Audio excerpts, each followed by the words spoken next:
Hoje eu quero contar um pouquinho para vocês sobre como foi a minha experiência com a espera de 2 semanas e queria falar um pouquinho sobre como que funciona o ciclo menstrual, até onde eu consegui entender. Eu fiz bastante pesquisa e assisti milhões de vídeos e videoaulas e tudo mais para poder entender em detalhes cada função de cada hormônio. É realmente uma orquestra de vários hormônios, e outros hormônios que não estão relacionados com o seu ciclo menstrual podem diretamente afetar, porque vários hormônios são produzidos no seu cérebro, no hipotálamo, eu acho. Mas eu preciso colocar um grande disclaimer aqui. Eu preciso avisar para vocês que eu sou simplesmente uma pessoa muito curiosa e gosto de estudar e pesquisar, mas eu não sou nem de perto nenhum tipo de profissional da saúde ou estudante de medicina, nada perto disso.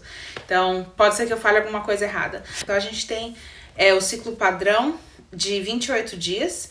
É claro que esse padrão é uma forma genérica de abordar, né, o ciclo. Cada pessoa tem variações na duração das fases e na duração do ciclo de forma geral. Dentro dos 28 dias do ciclo menstrual, os primeiros 14 são chamados de fase folicular, porque o seu ovário está produzindo vários folículos que tem cada um óvulo dentro, e eles são liberados, um grupo deles é liberado para começar a amadurecer, e eles amadurecem em diferentes velocidades, e um deles vai amadurecer mais do que todos, e ele é o que vai ser liberado aquele ciclo no seu útero, né?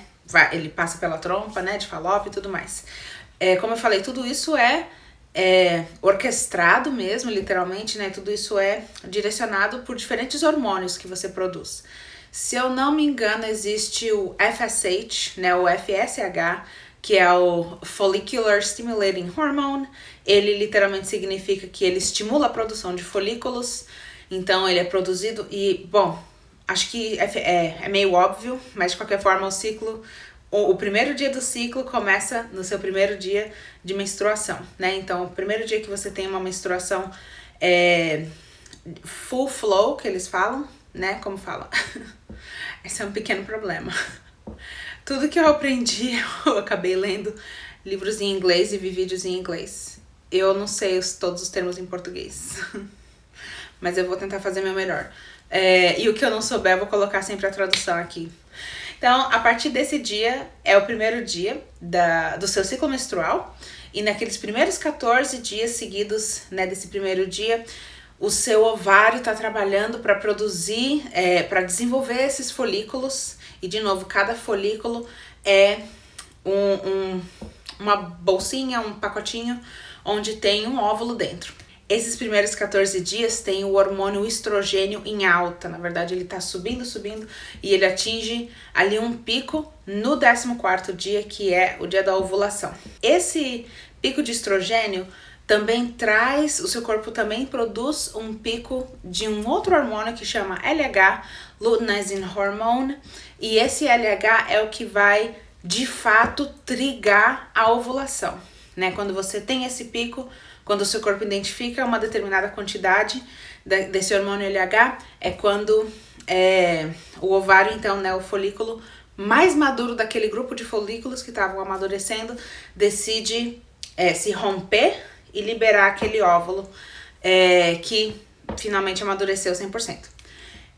A coisa mais louca, uma das coisas mais malucas do corpo humano que eu aprendi, me deixou muito impressionada. A trompa de Falópio, né, que é ali a parte por onde o óvulo entra para passar pela trompa e chegar no útero, ela não é conectada e selada com o ovário, que é uma coisa muito louca de se pensar, na minha opinião.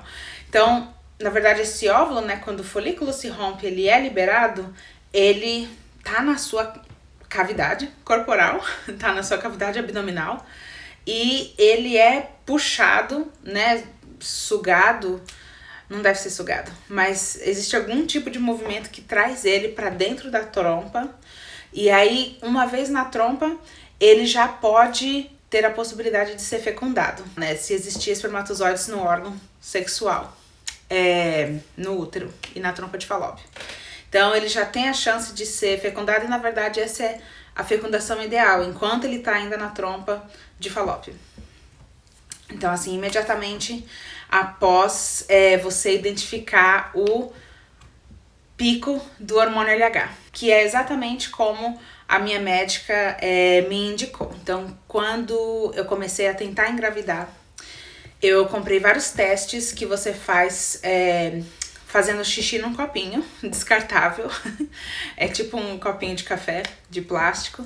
Você faz xixi e, na verdade, para esse tipo de teste de urina, você não é recomendado você usar a primeira urina do dia, porque você começa, no dia que você vai ter o pico de LH, você começa a produzir ele de manhã, né, no cérebro, e aí ele passa pela corrente sanguínea, e até chegar na urina já 2, 3 horas mais ou menos após você ter acordado.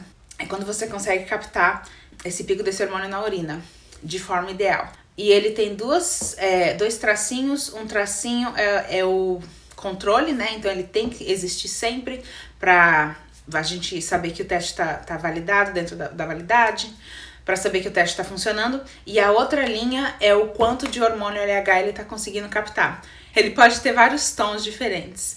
E se você testar nos 5 dias antes do que você imagina que vai ser a sua ovulação, você consegue ver essa tirinha, essa cor escurecendo, e até se você testar num dia depois e ela começar a clarear de novo, você consegue ter certeza que aquele dia foi o pico de LH. Uma vez que o pico de LH é reconhecido pelo seu corpo e esse óvulo é liberado, ele tá lá na trompa de Falópio, ele começa a descer pro seu útero, né, pro colo do útero, e ele tem 24 a 48 horas de vida, depois ele começa a se desintegrar. Então ele tem uma janela muito curta para ele ser fecundado, apesar que o espermatozoide vive dentro do útero de 3 a 5 dias, então por isso que a janela fértil da mulher é de 3 a 5 dias.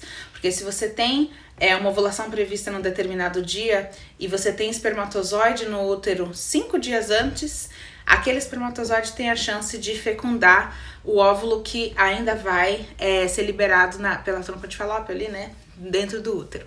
Basicamente é isso. É assim que acontece a fecundação, de uma forma muito simplificada. Uma vez que esse óvulo é fecundado, e na verdade eu não falei, mas durante toda os primeiros 14 dias o seu endométrio, né? O endométrio é a camada do útero em si, né? Ele tá engrossando, né? E vascularizando de forma que possa receber aquele óvulo fecundado, né? E eventualmente possa construir uma placenta e todo um ambiente para que aquele óvulo se desenvolva, aquele embrião, né? Uma vez que ele é fecundado, ele muda de nome, zigoto, embrião. Então, o seu endométrio, ele tá engrossando para que receba e possa desenvolver aquele embrião. Aquele embrião, ele vai para a parede do útero, ele escolhe ali algum lugar da parede do útero e ele se enterra ali dentro do endométrio, né? Inclusive isso pode gerar, às vezes, pouco sangramento ou gotas, né, que você pode identificar, e um pouco de cólica. Algumas pessoas sentem uma dor leve ou uma dor até meio moderada, intensa, por conta desse processo, né, do óvulo. Isso chama implantação, né, essa implantação do embrião ali no endométrio. A partir desse momento, o seu corpo começa a produzir um hormônio que chama HCG, que é o que sai no teste de gravidez como positivo. Quando você vê um teste de gravidez positivo, ele está detectando níveis do hormônio HCG no sangue. Inclusive, esse é um hormônio que a gente tem uma quantidade quase zero no corpo, né, em qualquer período da vida, mas ele é produzido numa quantidade muito alta. Então, quando ele é detectado por um teste de gravidez, mesmo que seja uma linha muito fraca, ele é positivo, né? Ao contrário do teste de LH, que ele é só positivo quando tem um pico, o teste de gravidez, ele é positivo quando tem qualquer segunda linha no teste. Ou se você tem um teste digital, ele vai aparecer a palavra lá e aí vai tirar a dúvida sobre se é positivo ou negativo. Mas o nível que a gente tem normalmente no corpo, que é quase perto de zero, não é detectado por teste de farmácia de gravidez, né? Então, se você tem uma linha, de novo, qualquer vestígio, sombra de linha, ali uma segunda linha, já quer dizer que existe um bebê a caminho. Se aconteceu a ovulação e aquele óvulo não foi fecundado, o óvulo ele vira um corpus luteum, um corpo lúteo, acho que fala em português, e o folículo da onde ele saiu, que tá vazio agora, ele também ajuda a produzir diferentes hormônios nessa fase, mas de forma geral você vai integrar aquele óvulo de novo, aquele óvulo que não foi fecundado, ele volta, né, ele se reintegra no corpo, e isso faz com que diferentes hormônios sejam trigados nessa fase luteal, e isso vai fazer com que toda aquela parte do seu endométrio que foi preparada para receber o embrião, ela saia em forma de menstruação. E às vezes acompanhando cólica, dor nas costas e tudo que a gente conhece de ruim relacionado à TPM. Então, é basicamente isso o ciclo, né? E aí ele recomeça de novo a cada mais ou menos 28 em 28 dias. Isso eu descrevi um ciclo que é considerado o padrão, o normal, um ciclo de uma pessoa que não tem nenhum problema. Não foi o meu caso. O meu caso, eu tive problema durante o meu ciclo que eu demorei muito tempo para identificar e ter acesso aos exames que puderam falar pra gente o que estava acontecendo de errado, mas basicamente o meu ovário, ele é policístico. Então, assim, no caso do ovário, cisto não é uma coisa negativa, necessariamente. O cisto é o que você tem dentro do ovário, vários deles, e cada cisto tem um óvulo dentro, né? Então, é normal que você... É o folículo, né? É normal que a gente tenha alguns cistos no... Eu sei que a palavra cisto... Parece que é sempre negativa, se eu tenho um cisto é uma coisa ruim, mas no caso do ovário não é uma coisa negativa. Ela só se torna um problema quando ela tá acima do normal, muito mais ou muito menos, né, do que você deveria ter. E foi o meu caso, eu não tenho a síndrome do ovário policístico, porque eu precisaria ter outros tipos de sintomas para ser diagnosticado dentro da síndrome, mas um dos sintomas eu tenho, que é o meu ovário em si, ele é policístico, então ele produz muito mais óvulos e nenhum óvulo consegue amadurecer 100%, né, para que ele consiga ser fecundado de forma bem sucedida. Às vezes ele não é nem solto para ser capturado pela trompa de Falópio, enfim. Então às vezes a minha ovulação não acontecia, ou talvez ela acontecia, a gente não sabe exatamente os problemas que aconteceram.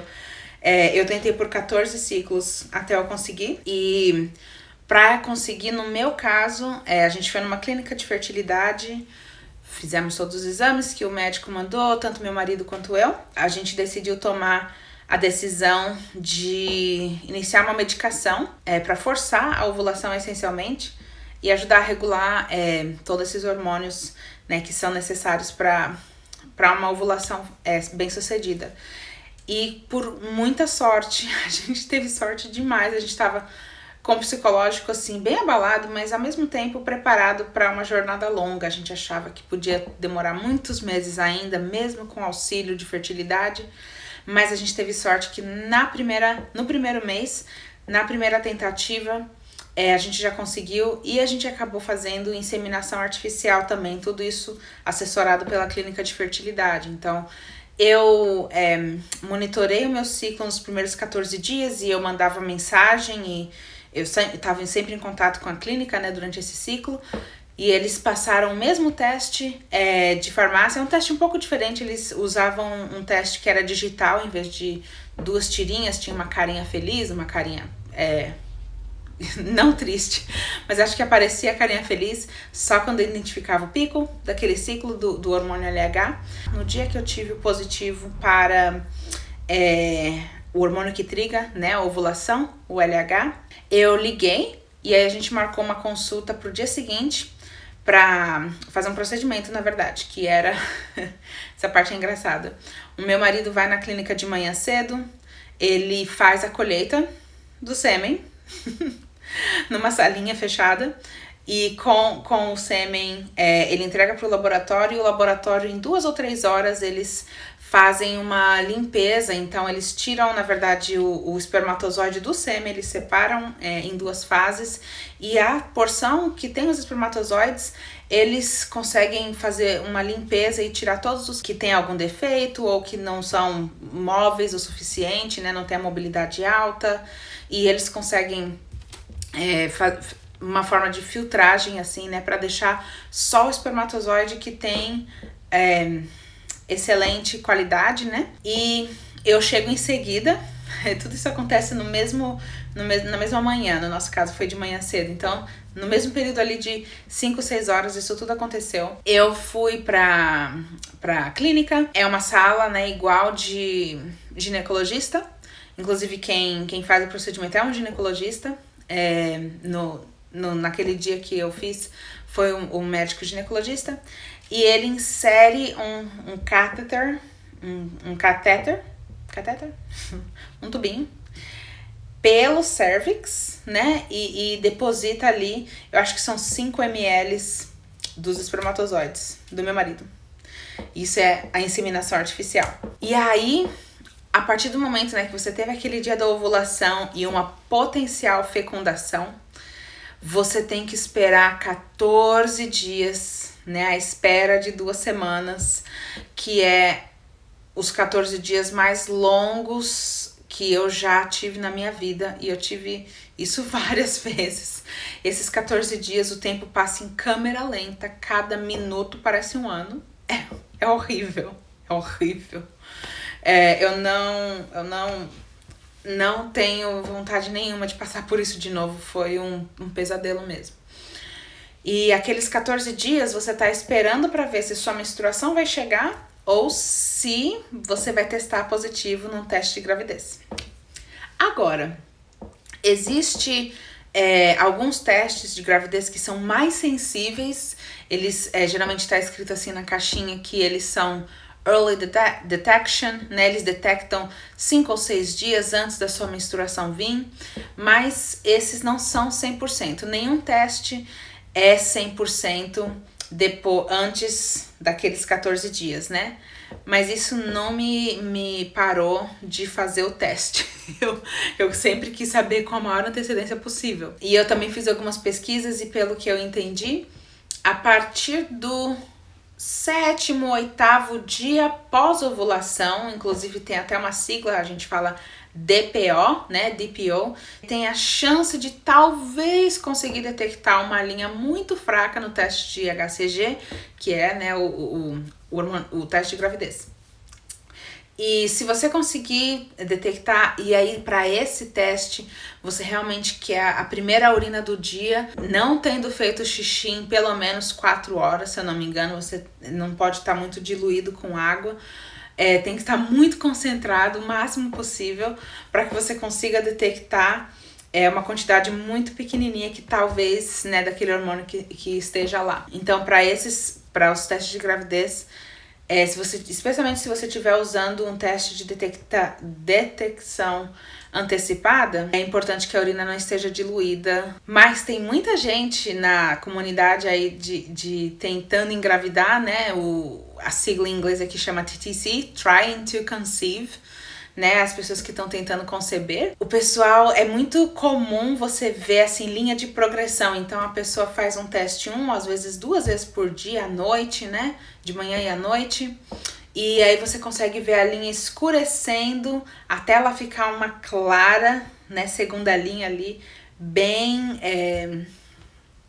visível, para indicar um Big Fat Positive, um BFP, um resultado positivo grande e gordo ali, que tá realmente falando que sim, tá confirmado a sua gravidez e tem um bebê a caminho. Eu tentava segurar o máximo possível, eu sou uma pessoa ansiosa, eu não consigo me segurar muito at all, de jeito nenhum. Mas eu tentava segurar para começar a testar a gravidez quando eu tava em 10, 12 DPO, né? Geralmente eu não conseguia passar muito disso. Porque, de novo, a espera de 2 semanas é o fim do mundo. Mas, basicamente, quando eu testei positivo, Eu testei no 9º dia pós ovulação e foi uma linha muito fraquinha. Eu vou colocar aqui uma foto, mas eu não tive dúvida. Como eu tava testando por muito tempo, inclusive eu tenho aqui alguns testes. E isso são os de detecção antecipada, não são nem os de tirinha, porque eu fiz os dois ao mesmo tempo. Sempre que eu fazia o outro. E tem vários testes, todos negativos. 12 DPO, né? Tem vários. Isso aqui é só de 2 ou 3 ciclos. Eu não guardei, na verdade, eu preciso jogar isso fora. Porque até é um pouquinho nojento ficar guardando isso. Mas eu queria mostrar que se você tá fazendo isso, você não tá sozinha. Ou sozinho. Eu entendo. Eu sou uma pessoa ansiosa e eu não recomendo. Apesar de eu não recomendar, porque é muita grana. Mas se você não consegue se segurar, eu te entendo, eu também não consigo. Quando eu finalmente testei positivo, foi no 9º dia. E aí vou colocar, né, aqui na tela, que foi uma segunda linha bem fraca, mas assim, foi definitiva. Eu consegui ver claramente assim que era uma segunda linha. E depois de 2, 3 horas, de novo, eu não consegui me segurar. E aí eu tinha um teste digital e eu tentei usar o digital mesmo com 2, 3 horas, né? Eu falei assim, bom, se der negativo é porque, né, eu não tenho concentração do HCG suficiente, tá muito cedo, e eu também não tô com a urina diluída, etc. Mas ele deu positivo. E aí foi quando eu comecei a surtar. Na verdade, eu tava no trabalho, era 9h30 da manhã, eu tava no escritório e eu tive muita dificuldade de me concentrar aquele dia. Não vou mentir. Mas enfim, e aí foi o mesmo dia que, quando eu cheguei em casa, eu preparei uma surpresa pro meu marido e eu consegui filmar a reação dele, contando pra ele. Eu não acredito, amor.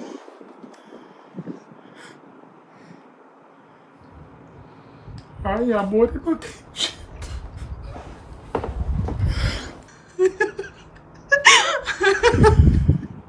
Ai, amor. Eu sei. Quais são as suas primeiras palavras? Ai, cara.